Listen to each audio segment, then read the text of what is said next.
This is the Good Neighbor Podcast, the place where local businesses and neighbors come together.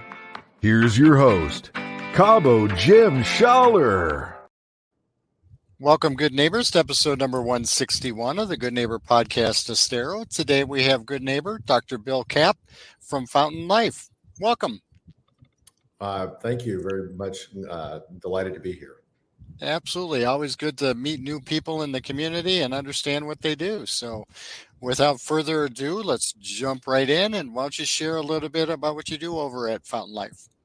Yeah, happy to do that. So, well, first of all, thank you for having me on board today.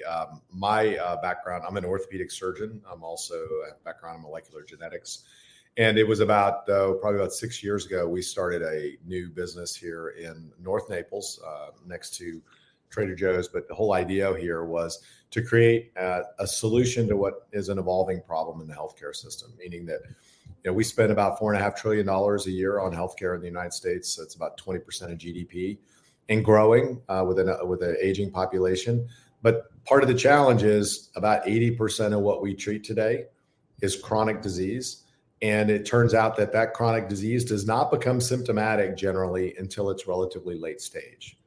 And so you can walk around feeling pretty healthy and still have a stage 1 or 2 cancer. You can still walk around feeling healthy and have significant coronary artery disease.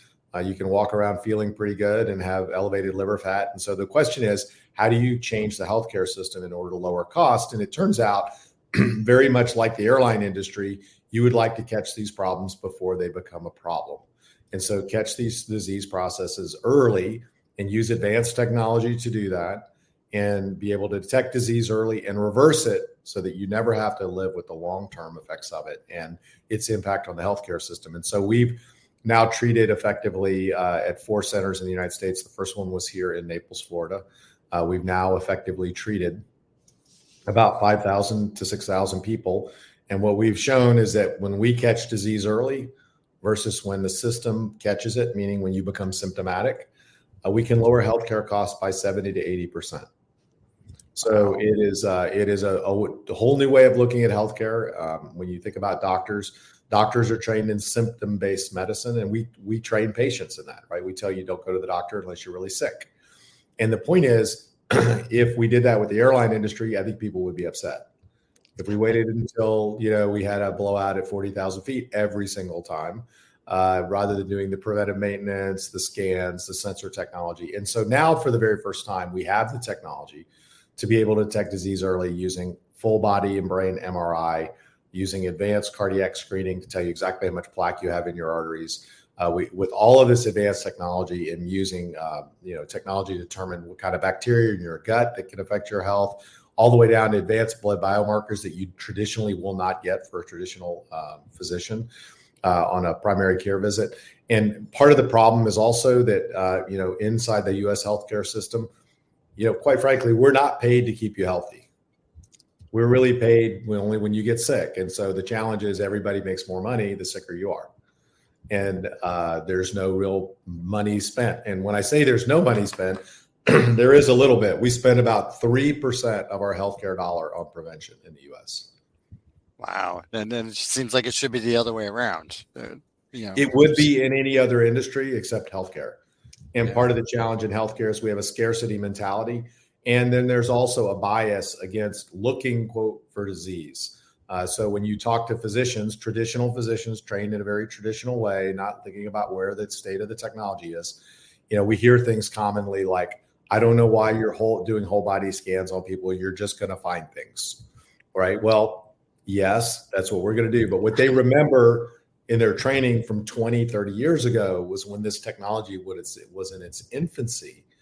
And yeah, we did have a lot of findings that we weren't sure, and we were doing procedures to biopsy those and driving up the cost of care. But now, with artificial intelligence and the advances in imaging, we know what these are, so that the false positive rate, meaning the time at which we're going to tell you might have something, it turns out to be nothing, is less than 1%. And the point is, that is where the technology is. There's a challenge that we're trying to address also. There's a thing called the clinical latency gap, which means from a time a technology has been proven that it works or approved by the FDA to the time it's used widely by physicians in their doctor's offices is about 15 to 17 years. Wow. So it just takes a long time to get this through because people don't want to pay for it. Absolutely. So are there any myths or maybe misconceptions surrounding what you do that maybe we could clear up for our listeners? Yeah, well, I think one of the common misconceptions is, first of all, one of the big issues that people are concerned about is, why would I want to know? And a lot of people are nervous about going through the testing because they're afraid we're going to find something. And we always tell people, number one, that you want to find out because you want to find out early when you can do something about it. And all healthcare problems, generally speaking, are easier to treat early than they are late.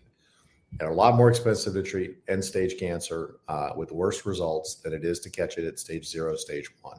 Same thing with heart disease. And so the reality is today, I think the biggest misconception is that what we're not taught in medicine traditionally, we're not taught prevention very well. And then number two, we're not taught that you can reverse certain disease processes, which the science definitely shows. So we can show you how to reverse your heart disease. We can show you how to reverse early stage dementia.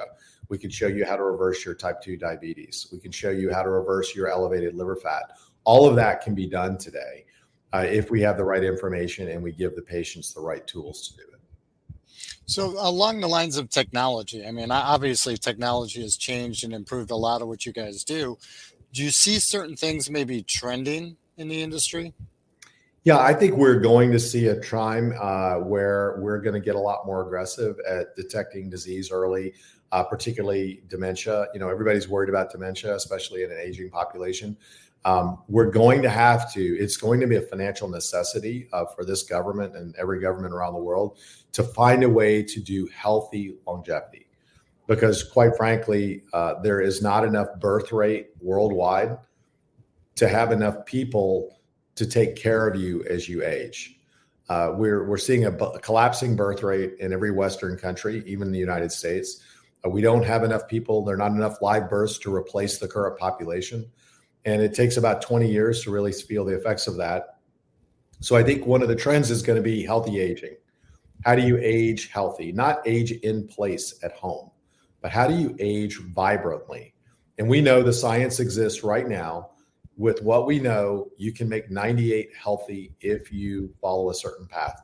And that involves very heavily predicated on the two, the two big levers you can pull in your life, which are really diet and exercise, particularly strength training. But more importantly, using the tools and technology to be able to detect all these disease processes early before you have symptoms and be able to reverse those. So one of the common misconceptions is you can't reverse heart disease, and we do that commonly with our patients. Another common misconception, like I said, is you can't reverse early stage dementia. So I think this idea of whole body MRI and whole body imaging is going to be more and more common, and it ultimately will replace the standard physical exam. Because really the standard physical exam, while very good for symptoms, is very bad at detecting asymptomatic disease, meaning I can't hear the plaque in your arteries with a stethoscope. Okay. I can't see your liver fat, by pushing on your belly. Okay. I'm not going to feel a stage 1 kidney cancer on a physical exam. And for men out there, there's no way I'm going to catch a stage 1 prostate cancer through a digital rectal exam. Okay. It's just not going to happen. Okay. So the point is, a lot of the things we do out of habit and medicine. And quite frankly, we're really good at sick care. We're great at bypassing your heart, putting coils in your brain, treating you with the latest, immunologic agent for your chemotherapy, for your cancer therapy, and we can do all of that. But the reality is we use almost no technology at the front end to detect problems before they become big problems later.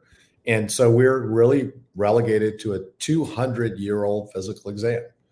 We've been doing physical exams for over 200 years, and the stethoscope is it was invented in 1817, and it really hasn't had an upgrade since. So if you think about it, your doctor walks around with a stethoscope in your pocket, and that's the sign of a clinician. But the reality is, we're really not that effective at treating early stage predictive disease with a stethoscope. And if anybody else, in a similar or adjacent field, let's say you were in the computer field, If your computer technologist walked in the door with a teletype machine, you might ask a few questions, right? You wouldn't think they were right on top of their game. And yet we routinely submit to a physical exam that has very little findings outside of maybe doing a skin survey or some of these very basic things. But the point is 80% of what we treat today is chronic disease. That's what we treat. And that's what's driving up the healthcare bill. And so if we can catch these things early before you develop symptoms, we're going to catch it early enough where it's inexpensive to treat. And it makes sense because you're being proactive rather than reactive. Exactly. And being proactive allows you more opportunity to fix the problem, and diagnose it correctly. So is there one thing, I mean, you've spoken a lot about what you do so far. Is there maybe one thing that our listeners maybe aren't aware of what you might be offering at the? Yeah, so we have two levels of membership. And by the way, we didn't start this company to only serve the 1% and not just serve a small subset. We started this company and I'm very grateful to our members who are all members that help us collect this data at scale. We have probably the largest collection of data on asymptomatic individuals. And quite frankly, a lot of people are unaware. I'll walk you through the numbers.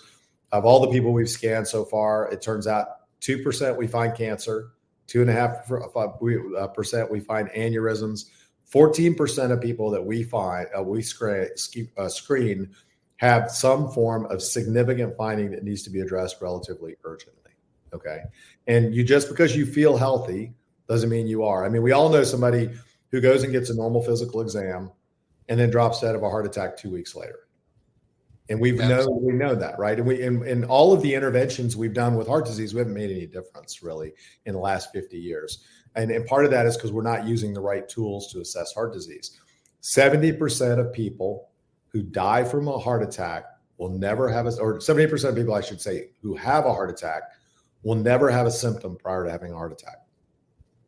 And 70% of people who die from a cancer that we don't have a routine screening test for. So my point is, we're not really using the tools at our disposal to catch cancer early. And especially look, we're going to catch ovarian cancer. I mean, mammography, breast cancer. We'll catch possibly prostate cancer. We will catch skin cancers if you go in and get those routinely. Cervical cancer if you get your Pap smear, if women get their Pap smears routinely. But once again, we're not going to feel that stage 1 pancreatic cancer. We're not going to feel that stage 1 ovarian cancer. We're not going to see that on a physical exam. You need a whole body MRI and some other advanced blood biomarkers to pick it up. And so what happens is the way we've done healthcare in the United States, it's about the law of averages. And no matter how much you may want to invest in your healthcare, you're relegated to the law of averages, meaning we do a thing called population health.